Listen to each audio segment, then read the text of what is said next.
Hi everybody, Carrie Baucom here. I am super excited to be back here with you guys here today. Man, it has been a minute since I have made one of these videos.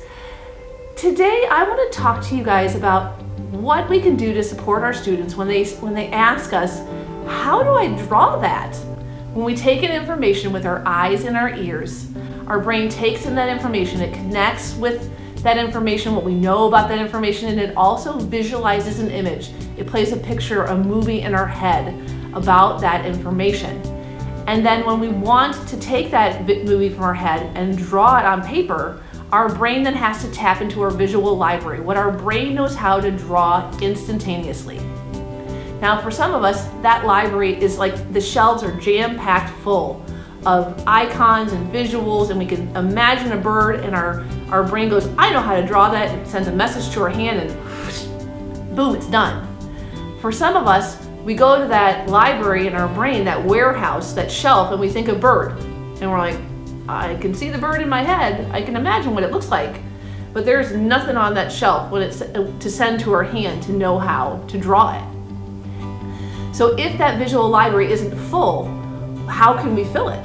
The first way we can do that is when a student says, I don't know how to draw something, we can introduce them to a visual alphabet, which is a set of symbols. Everything that you can imagine is made of those symbols. And so we can introduce this visual alphabet to students, have it up in our classroom, the students can be familiar with it. And when a student says, I don't know how to draw something, we can, with them, model the visualizing process.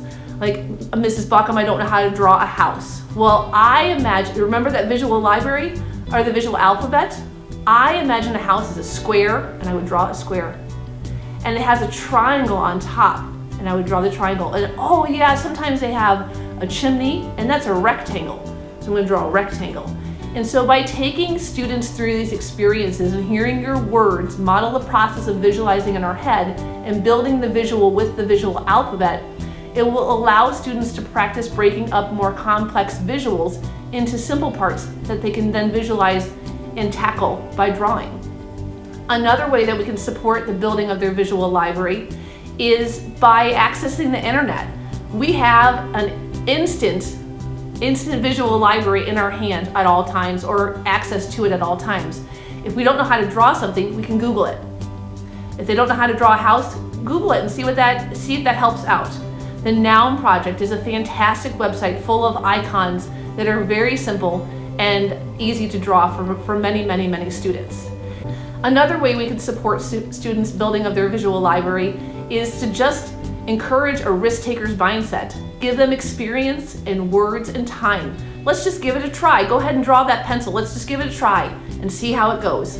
And then when it's done, go over and give them words about what you see and encouragement about how happy you are, not for the drawing, but for the risk that they took to put themselves out there to try something when they weren't sure that they could do it.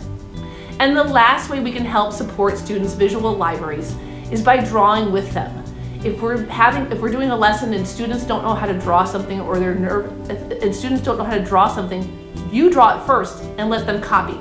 And the more they copy and they see you and they hear your words as you verbalize the process in your head, and they copy what you're drawing from the board onto their paper, they'll be building and filling their own visual library as you're helping model it. Well, I am just so happy that you guys joined me here today. And if you have other ways, other ideas, strategies, tips, tricks on how you help students build their visual libraries, or what you do when a student says, I don't know how to draw something, please leave your idea, your thoughts, your comments in the comments below, so that others can view those and we can all enrich our teaching and our visual thinking and doodling to learn skills with each other. Wonderful things happen when we visualize thinking and we doodle to learn. And if anybody asks, just tell them, my pencil made me do it. Later.